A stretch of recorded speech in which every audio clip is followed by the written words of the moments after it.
Observatorio 2012 con Ciro Murayama. Tiempo de definiciones.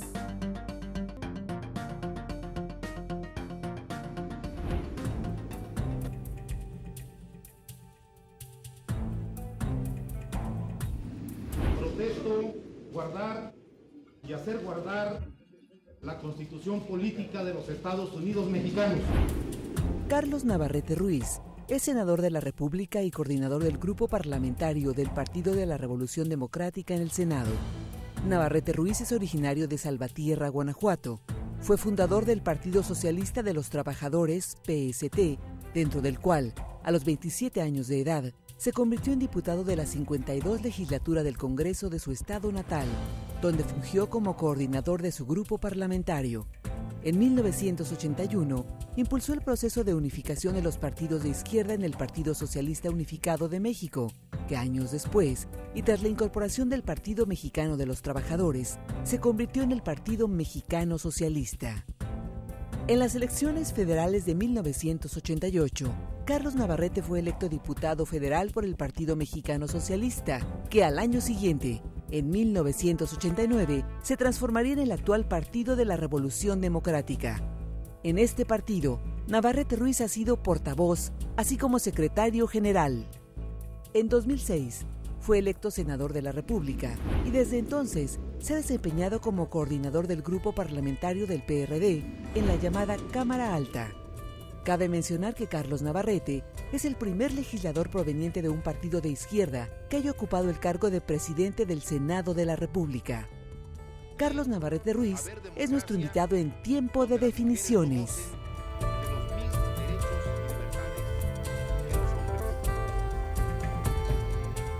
Estamos en Tiempo de Definiciones. Senador Navarrete, es realmente un gusto para nosotros, para Observatorio 2012, este espacio del canal cultural de los universitarios, contar con su presencia, con su disposición para dialogar con nosotros. Para mí es un gusto, Ciro, regresar a la UNAM, como varias veces he venido, a dialogar, a debatir, a exponer, a explicar, con todo gusto. Empecemos, creo que presidencialistas, como somos de tradición, en México no le damos con frecuencia la importancia que ya tiene el poder legislativo. 2006 fue un año de confrontación política, tensó mucho el intento previo de desafuero contra López Obrador, después las denuncias de irregularidades en la elección, y donde tengo la impresión que se empezó a construir el diálogo democrático fue en el Senado. Ustedes, por ejemplo, en diciembre de 2006, por consenso de los grupos parlamentarios, con usted encabezando al grupo parlamentario de los senadores del PRD, por ejemplo, designaron por unanimidad a los magistrados del Tribunal Electoral del Poder Judicial de la Federación. ¿Cuál es la importancia política de este diálogo, de esta construcción de consensos desde la Cámara Alta? Mira, Ciro, tiene razón. En México, la autonomía de los poderes de la Unión, los otros dos poderes, además del Ejecutivo, es reciente, hay que decirlo. No siempre ha habido un poder judicial autónomo e independiente, no siempre ha habido un poder legislativo de las dos cámaras con voz propia y con criterio propio, pero tengo la impresión que en la última década del siglo pasado y en los 12 años que llevamos de este siglo, se ha venido consolidando una autonomía del poder legislativo. Por cierto, no siempre bien ubicado en la opinión pública. Todavía hay demasiadas inercias contra el poder legislativo. Sin embargo, hoy no hay un poder que apabulle a los otros dos poderes. Hay tres poderes más equilibrados. Ahora bien, el Senado, tradicionalmente la Cámara conservadora frente a una Cámara más intensa como es la Cámara de Diputados, de 2006 a 2012 le ocurrió un fenómeno a la Cámara Alta. Se convirtió en la Cámara reformadora, en la Cámara de los acuerdos, en la Cámara de las transformaciones legales. Y la Cámara de Diputados ha tenido altibajos. A veces es Cámara reformadora, a veces es Cámara conservadora, como está ocurriendo ahora del 2009 al 2012. Y creo que es uno de los principales elementos que la Cámara de Senadores da a la siguiente legislatura. Con frecuencia se dice que uno de los problemas que arroja el actual sistema de partidos es tener un Congreso de la Unión que no llega a acuerdos. Sin embargo, si revisamos precisamente los años que usted ahora subraya, senador, de los del pluralismo, es cuando más veces, por ejemplo, se ha cambiado la Constitución. Es decir, el pluralismo no es enemigo de capacidad de reformadora. Efectivamente, Ciro. Se ha repetido muchas veces una mentira y parece que es verdad, pero no es cierto. La diversidad en el Congreso, el que el partido del presidente de la República en turno no tenga mayoría en las cámaras, no se ha transformado o no se ha convertido en un estancamiento de las reformas en el país. Reformas constitucionales ha habido, reformas legales también, nombramientos de magistrados, de consejeros electorales, nombramientos de funcionarios de primer nivel en Hacienda y en Relaciones Exteriores. El Banco de México. El Banco de México, nombramiento del cuerpo diplomático. Todo eso ha ocurrido, con una diferencia. El partido del presidente no puede imponer su visión única y tiene que consensar con la oposición en sus diversas expresiones partidarias. Por lo tanto, yo soy partidario y convencido de que la pluralidad es mejor que un partido del presidente en turno que domine las cámaras. Espero que México no le dé al próximo presidente de la República en septiembre de este año mayoría absoluta en las cámaras y nos regresemos 30 años en el tiempo en México. Así es, pero justamente a lo largo de los últimos años hemos visto diversas iniciativas políticas tratando justamente de minar la posibilidad de que la pluralidad política de la sociedad mexicana se exprese en el Congreso. Y como en efecto hay mala fama de la Cámara de Diputados, en menor medida del Senado, suelen ser propuestas que tienen eco con facilidad. Reduzcamos el número de legisladores, pero eso entraña la probabilidad, la posibilidad de facilitar la creación de mayorías artificiales. No solamente de mayorías artificiales, sino de una regresión en la representación nacional. Hace unos meses hubo una campaña muy intensa en medios y en la red, tratando de eliminar las listas de representación proporcional en diputados y en senadores, con una tesis equivocada, que el que gane, gane y que el que pierda, pierda y se acabó.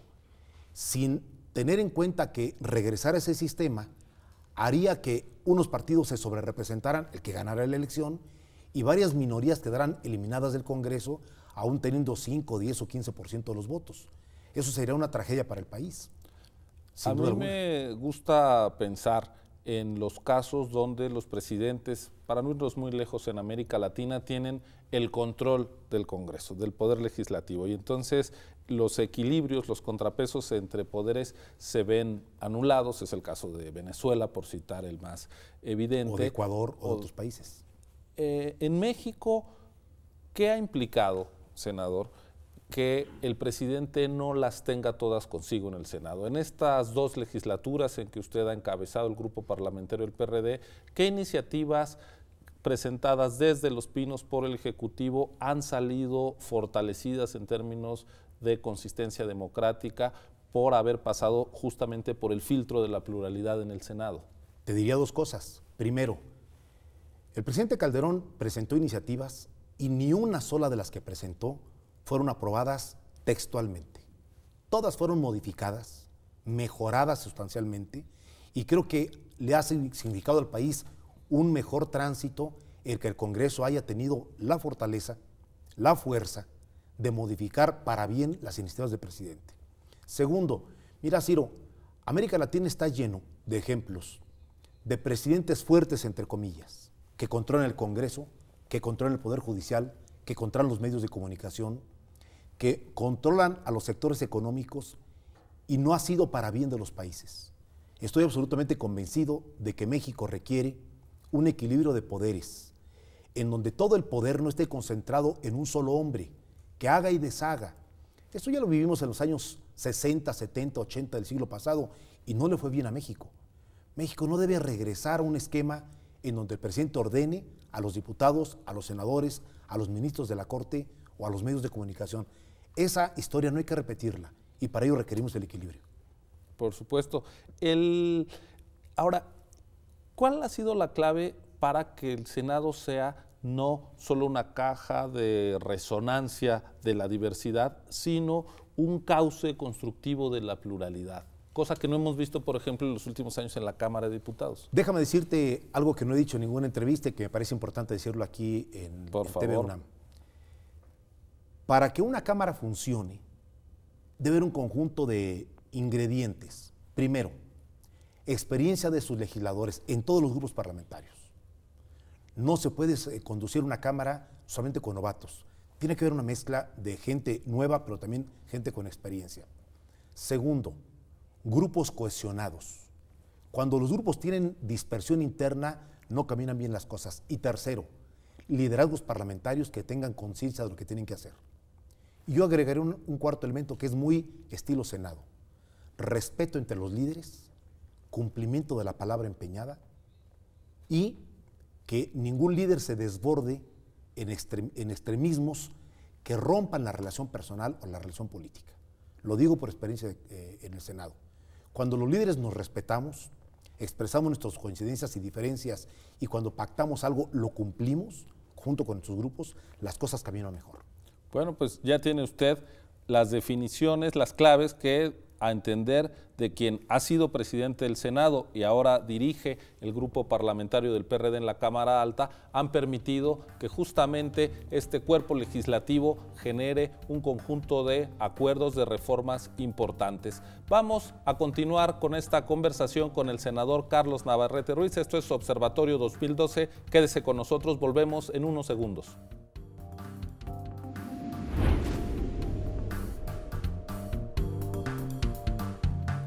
Gracias por continuar aquí en Tiempo de Definiciones, donde estamos conversando con el coordinador parlamentario del PRD en el Senado, Carlos Navarrete. Senador Navarrete, la izquierda mexicana tuvo su mayor votación histórica en las elecciones de julio de 2006. Gracias a eso tuvo los mayores grupos parlamentarios tanto en la Cámara de Diputados como en el Senado. ¿Qué ha significado para la izquierda esta presencia? ¿Cuál ha sido la agenda, las prioridades desde la izquierda en estos cuerpos legislativos en estos últimos años? Mira, Ciro, la alta votación que obtuvo López Obrador en el 2006 llevó a que el conjunto de las izquierdas obtuviéramos el 30% de los votos en esa elección y con ello 36 senadores de los 120, el mayor número de senadores de izquierda en toda su vida. Sin embargo, muy pronto hubo una discrepancia interna. ¿Qué hacer con la representación legislativa que los votos nos habían dado? Había quienes nos llamaban a abandonar prácticamente las tareas del Congreso e irnos a las calles, a las barricadas, a la protesta pública. Y hubo otros, como en mi caso, que luchó porque los senadores y los diputados asumiéramos los cargos y representáramos a los mexicanos que nos dieron su voto. Esta discrepancia le restó mayor capacidad a la izquierda parlamentaria de haber podido influir más en reformas importantes.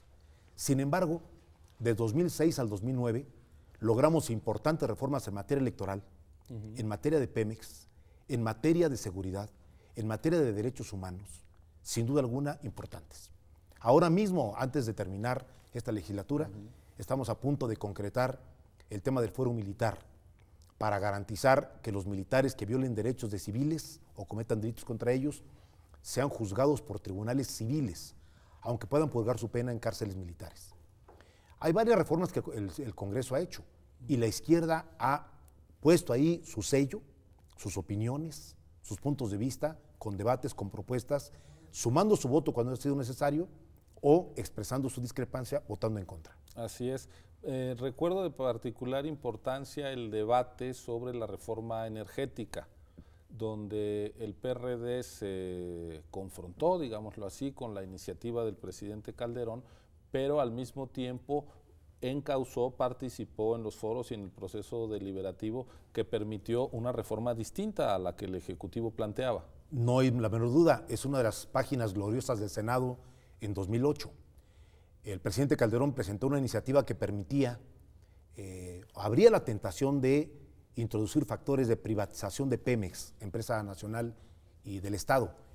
Logramos abrir un debate, logramos abrir una discusión nacional, logramos proponer un dictamen alternativo, modificamos la iniciativa del presidente y finalmente logramos una reforma que fortaleció a Pemex y que hoy por hoy permite que Pemex sea más viable que hace 4 años. Hay un tema que el Senado enfrentó de manera muy clara en 2007, que fue la reforma electoral que prohibió la contratación de tiempo, la compra-venta de publicidad electoral en radio y televisión, sacaron a la chequera, digamos, del proceso de acceso a los medios. Ahora es solo con tiempo del Estado que los actores políticos tienen presencia. Esto se dio poco tiempo después de que la Corte había declarado anticonstitucional la llamada Ley Televisa. ¿Qué ha pasado? ¿Por qué no ha avanzado la reglamentación de los medios? ¿Hasta dónde los poderes fácticos siguen pesando, gravitando sobre el poder legislativo? Déjame decirte dos cosas en este tema, Ciro. No solamente impedimos que se comprara tiempo de radio y televisión por parte de agrupaciones, candidatos o partidos, también prohibimos las campañas sucias. También logramos que se contaran los votos cuando la elección sea muy cerrada. Y llevamos a la ley el voto por voto, casilla por casilla. También facilitamos que no fuese el dinero el que permitiera que un candidato apareciera en televisión y radio o no. Por eso López Obrador está ahora en la televisión y en la radio. Sí, con menos spots que el candidato del PRI o la candidata del PAN, pero está en todo el país y todas las horas. También logramos... Ahora, está con menos spots porque la ley así lo dice. Se reparten en función de la presencia electoral que tuvieron los partidos en la elección previa, Efectivamente, ¿no? y por Son un error reglas cometido por nosotros, y lo que hay que decirlo con claridad. El hecho de haber ido en coalición el Movimiento Ciudadano, el Partido del Trabajo y el PRD, en la totalidad de los distritos y estados, nos hizo perder 1.200.000 spots. Si hubiéramos hecho una coalición parcial, nos hubieran tratado como 3 partidos diferentes y no como uno solo, y nos hubiéramos equiparado casi al PAN en número de spots. Pero eso fue un error nuestro. La ley lo permitía. Ahora bien, dices tú, ¿por qué si logramos un avance importante en la ley electoral no se logró concretar lo que la Corte ya había iniciado al declarar inconstitucional la llamada Ley Televisa? Hay que decirlo con claridad. Porque desde Los Pinos les tembló la mano y quisieron reconciliarse con las televisoras. Y desde Toluca apretaron la mano para ser beneficiarios de las televisoras. Y hoy tenemos un sistema incompleto de control de los medios de comunicación. No culminamos el proceso, lo dejamos trunco. Y será otra legislatura la que tenga que retomarlo. Hablando de procesos truncos, ¿cuáles serían los asuntos clave que desde la izquierda usted pondría sobre la mesa para decir hay una agenda progresista, pensémoslo así, para el Congreso de la Unión? ¿Cómo no? Lo enumeraría rápidamente. En materia económica, queda pendiente la reforma fiscal que permita mayores ingresos para el Estado mexicano, pero no sobre la base de cobrarles a los que ya pagamos, sino de hacer una política progresiva que permita que los que más ganan, más paguen impuestos. Y quitarle los algodones a los sectores privilegiados que ganan mucho y que pagan muy poco. En materia de seguridad, darle un giro al tema de cómo enfrentar al crimen organizado o a la delincuencia común. No bastan más policías, ni más soldados, ni más marinos, ni más armas. Eso es necesario para enfrentar el crimen organizado, pero hace falta otras cosas más: profesionalización, política social, educación, empleo, política de atención a las necesidades de la gente. En materia educativa, desmantelar el sistema corporativo que la cúpula del CENTE ha impuesto a la SEP y ha controlado el sistema educativo del país. Ahí tenemos un desastre educativo, sin duda alguna. Y en materia de desarrollo del país, quitarle las trabas monopólicas a la economía para hacer que crezca la economía y junto con ello se desate el empleo. Y un último tema: sacar al campo del terrible atraso, de la improductividad y del abandono en que se encuentra. Pues creo que son una serie de puntos muy sugerentes. ¿Cómo hacer, senador, para que la campaña sea algo más que la disputa entre López Obrador, Peña Nieto, Vázquez Mota y Cuadri? Que ponga en el centro también al Congreso de la Unión, al lugar donde se hacen las leyes y se toman los acuerdos. Mira, Ciro, hay que reconocer una realidad. En una campaña donde se vincula la elección del presidente de la República con los senadores y diputados, y algunas elecciones locales incluso, es natural que la atención pública se centre en los candidatos presidenciales. No hay que ignorar que una vez pasada la elección, Es en el Congreso, en las dos cámaras, donde se define el rumbo del país. El partido del presidente quiere apoyar al presidente en turno para que saque sus iniciativas y la oposición quiere imponer sus puntos de vista para evitar que ocurra. Así va a pasar en septiembre de este año. Toda la atención se va a centrar en las dos cámaras. Sin embargo, me parece que los candidatos a senadores y diputados tienen que hacer un esfuerzo de colocar sus temas, además de los del candidato presidencial respectivo. Yo espero que ahora que han empezado las campañas, pronto veamos debates entre senadores, debates entre diputados o candidatos a diputados federales, y que vayamos combinando la discusión de la agenda legislativa con la discusión de los programas de gobierno de los candidatos a la presidencia. Pues, senador, quisiera yo dedicar el siguiente bloque, nuestra sección final, a hablar de la coyuntura de 2012, del papel de la izquierda, de sus candidatos. Estamos en tiempo de definiciones, ya lo ve usted, conversando con el senador Carlos Navarrete, coordinador del grupo parlamentario del PRD en el Senado de la República. Regresamos a hablar de la coyuntura de 2012 desde la izquierda.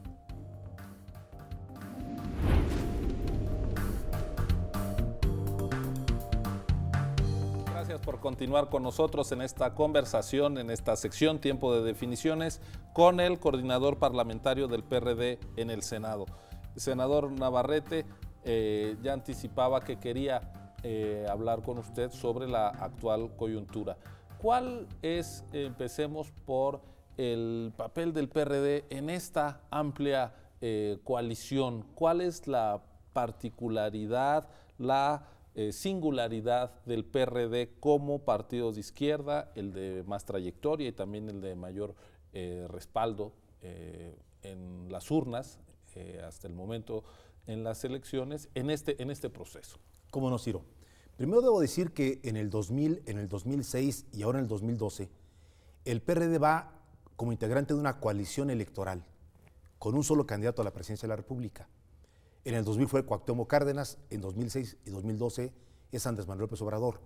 Somos la columna vertebral de la coalición de izquierda, el partido más importante con dos aliados, el Partido del Trabajo y el Movimiento Ciudadano. Traemos también candidatos comunes en los 300 distritos y en los 32 estados para senadores. Y el PRD es el partido que está intentando contribuir con López Obrador a que su giro, que empezó hace unos meses, se profundice y sea creíble. ¿Por qué razón? Porque todos saben que Andrés Manuel López Obrador, después del 2006, encabezó una oposición dura al régimen del presidente Calderón, se confrontó con sectores de la sociedad que lo habían respaldado en el 2006, solo hay que recordar. Con su propio partido. Incluso nada más 5 años, del 2006 al 2011, prácticamente. Acabamos de estar con Andrés Manuel en el Consejo Nacional, después de no verlo desde el 2006. No había acudido a su partido nunca más. Y sin embargo, Andrés Manuel ha iniciado una rectificación política importante. Ha llegado a la conclusión de que no basta el voto duro del PRD, del PT y del Movimiento Ciudadano para ser competitivo en la elección presidencial, que requiere el voto de clase media, que requiere el voto de jóvenes electores que quizá por primera vez vayan a las urnas, que requiere el voto de empresarios, de sectores productivos, que en el 2006 se sintieron agredidos, primero por la campaña de convertir a Andrés en un peligro para México y después por las acciones de protesta en el Zócalo, en Reforma y 5 años de oposición frontal. Andrés Manuel está tratando de bajar sus negativos y convertirlos en porcentaje electoral. Aún no lo logra, aunque ya sus negativos han bajado sustancialmente. ¿Cuál es el reto del PRD y de López Obrador? Lograr convencer en los próximos 81 días que su propuesta le da respuesta a quienes no quieren que el PAN siga gobernando después de 12 años, que es la mayoría de la población del país, pero convencer también a quien hasta hoy creen que la alternativa al panismo gobernante es el priismo de regreso al poder. Ese es nuestro reto, no es menor. Si logramos convencer a los electores con López Obrador a la cabeza, estaremos en la contienda presidencial. Si no lo logramos, nos mantendremos en el tercer lugar hasta el final. Ahora, este giro que no ha significado dejar este tercer lugar, ¿alrededor de qué discurso se puede identificar? Porque en 2006 era muy claro, primero los pobres, por el bien de todos era el lema, primero los pobres. Hoy hay un discurso El propio ingeniero Cárdenas en una entrevista comentaba que no alcanza a asir de todo este concepto de la república amorosa. Yo le pregunto, ¿cuál es debería de ser el eje de un discurso que permitiera salir de ese tercer lugar, no solo bajando negativos? Mira, trataré de explicar algo que también para mí a veces es complicado poderlo comprender. Andrés Manuel fue un líder bastante frontal, categórico, enérgico, duro, durante 5 años. De pronto se da cuenta de que eso no lo va a llevar muy lejos en la elección presidencial y da un giro hacia el centro, pero tenue. Y entonces está en la contradicción, mi candidato presidencial, de ser consecuente con su discurso de 5 años y al mismo tiempo girar hacia el centro, sin que sea creíble del todo todavía su discurso. Mi punto de vista es que Andrés Manuel tiene que dar pasos mucho más categóricos. Primero, reconocer errores textualmente, no insinuarlos. Reconocer que hubo errores garrafales cometidos en esos 5 años pasados. Segundo, llamar a la población a un plebiscito sobre quiénes quieren que el PAN siga gobernando y quiénes quieren que haya un cambio en el gobierno. Y luego, plantearle a la población mexicana una decisión, o es Peña Nieto con el PRI o es López Obrador con las izquierdas. Para que los que no quieren que el PAN siga gobernando escojan entre el regreso del PRI o una oportunidad para López Obrador. Desde mi punto de vista, si no logra concretar un discurso contundente en ese rumbo, corremos el riesgo de mantenernos entre el 20 y el 23% de aquí hasta julio y que la disputa presidencial se dé entre Vázquez Mota del PAN y Peña Nieto del PRI.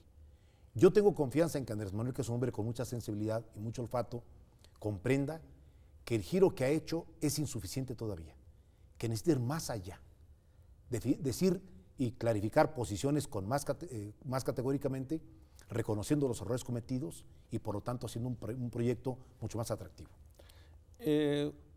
A veces queda la impresión de que con este liderazgo tan fuerte, que incluso llama a constituir un movimiento más que una organización, más que una institución política como son los partidos, de repente hay una campaña que está siendo hecha por un líder más que por una estructura política bien asentada en todo el país. ¿Cuál es el papel del PRD en estas semanas por venir de la campaña? Deja decírtelo con todas las letras y con toda claridad.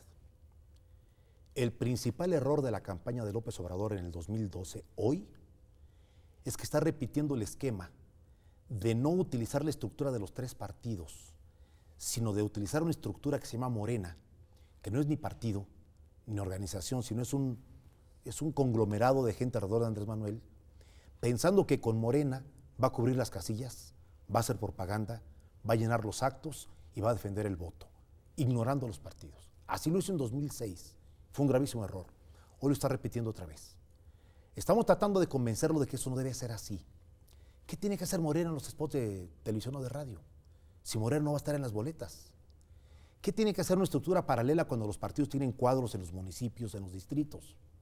Si Andrés Manuel no se sostiene en los partidos, puede ser que no llegue lejos. Lo digo con claridad desde ahora. El PRD, por su lado, va a colocar todo lo que tiene a favor de la campaña. Lo está haciendo. Sus candidatos a diputados, a senadores, sus activos de gobierno, sus activos partidarios, sus recursos financieros, sus tiempos en radio y televisión. Pero Andrés Manuel está obligado a un giro en esa materia y a no repetir el error del 2006 en materia de estructura electoral. Bueno, pues más claro ni agua. Quisiera yo que pensáramos en los escenarios después del 1 de julio. Supongamos que se repite el fenómeno de gobierno dividido, que como usted decía, el próximo presidente no se hace con los votos suficientes para controlar con su partido a las 2 cámaras. Eso nos lleva a una situación similar a la que se ha vivido desde 97 y en particular los 2 últimos sexenios. ¿Cuál sería la estrategia que Carlos Navarrete vislumbra acerca de coaliciones más estables de gobierno? ¿Es viable que empecemos a hablar de eso en México? Mira, Ciro, yo solamente vislumbro 2 escenarios a partir de julio y sobre todo a partir del 1 de septiembre del 2012. Uno que no me gusta, pero que es posible. Que el candidato ganador lo sea con más del 42% de los votos en las cámaras, se aplique el candado de sobrerepresentación y un partido controle la mayoría de la Cámara de Diputados, aunque pueda o no tener el control del Senado de la República. Pero puede darse que tenga la mayoría en las dos cámaras. Con un presidente con el control de las dos cámaras nos regresaríamos a los tiempos de José Luis Portillo, de Luis Echeverría, de Gustavo Díaz Ordaz.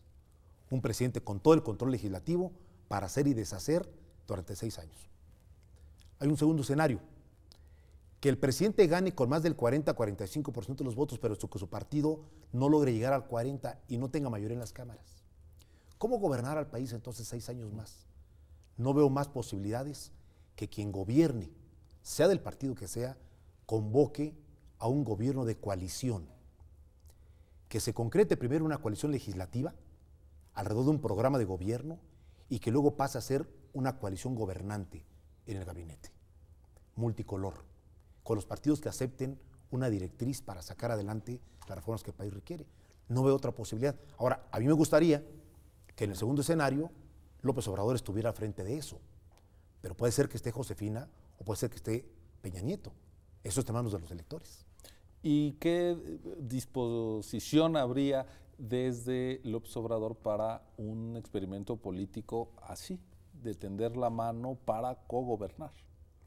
Debo decir que no lo sé, porque no le he escuchado a Andrés Manuel ningún discurso en lo que va de la campaña de 2012 que diga que si él es presidente y no tiene mayoría parlamentaria, convocará a otros partidos a conformar una mayoría legislativa que sea base de un gobierno de coalición. No se le ha escuchado a Andrés Manuel hasta ahora. Me gustaría escucharlo. Sería una buena oferta.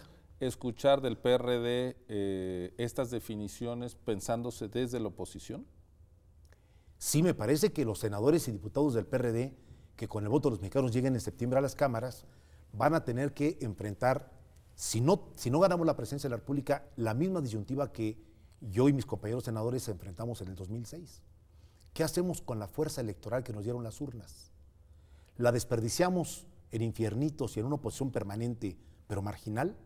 ¿O hacemos valer el peso de los electores que nos apoyaron, opinando, proponiendo, modificando, haciendo valer nuestra fuerza, negociando parlamentariamente y lograr que nuestras propuestas sean tomadas en cuenta también? Es decir, una fuerza legislativa parlamentaria actuante e influyente. Pues ahí están las definiciones para la izquierda en los meses por venir. Senador Navarrete, ha sido un gusto tenerlo en este espacio de la universidad, de verdad.